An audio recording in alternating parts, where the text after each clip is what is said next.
Well, unfortunately they do, and reaction seems to be what is happening everywhere on social media. We had a long discussion yesterday with a number of people on one of the liberal Democrat sites about trolling, and how when you go on the doorstep you're trolled by others. I'm thinking, well, there was a time when people wouldn't say those things to your face. They'd just say them anonymously online.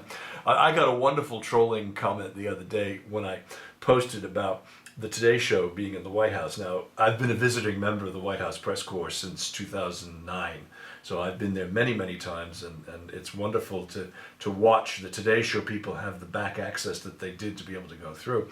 And I posted it on all of the accounts, including Three Muckrakers, and this guy went to search and find every place it appeared, and then he felt it was so important on every single page to write, "The reality is Obama is a failed president, and the majority of the country is turned against him. The Democratic Party is totally divided between Hillary and Bernie.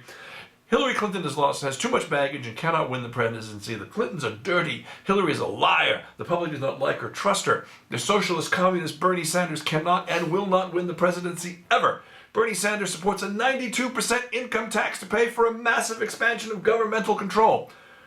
Okay, not really, but history proves that the only system that works is the free enterprise system, and that's with a Z, not an S. The free enterprise system of government. The pendulum is swinging in the opposite direction. The momentum of the country is moving to the conservative side. Donald Trump will win the presidency in 2016 and make America great again.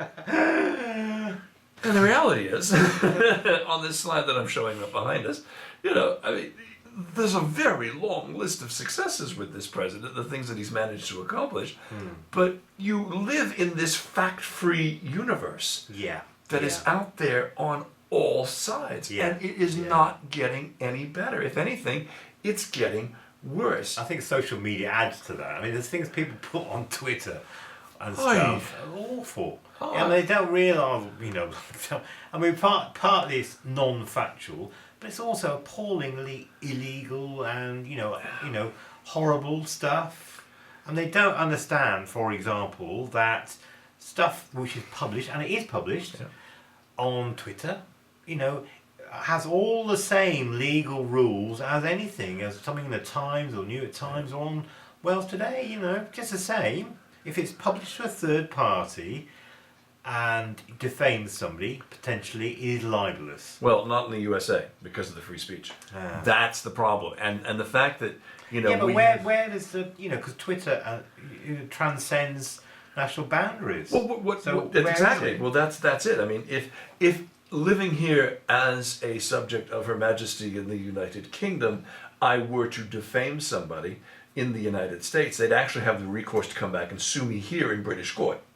But if somebody defames me in the USA, I can't subsequently turn around and go there.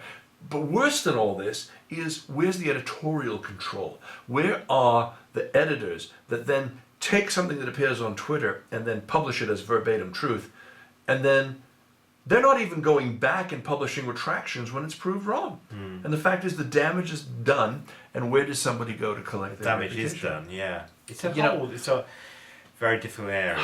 I mean, if there are gatekeepers, there should be gatekeepers. There should be. In terms of news. There's a lot of good stuff and a lot of bad stuff out there, but you do need gatekeepers saying this is good and this is bad. But the problem is that social media doesn't have gatekeepers.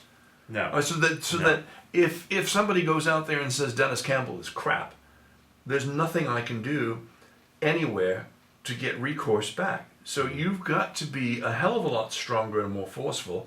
You've got to use social media in a way that you've never used before.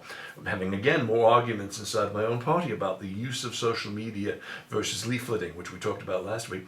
And it hasn't changed. If you think about where we are today, why is Nigel Farage on stage with Carwyn Jones?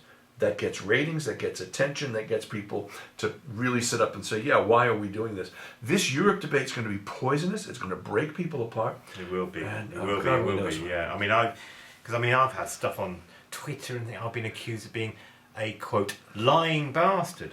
Now, you never call... You probably get away with bastard, actually. Yeah, you get away with all kinds of stuff. You never call a journalist a liar. I mean, that is pure libel. Or impugned parentage. Yeah, well, you probably get away with that.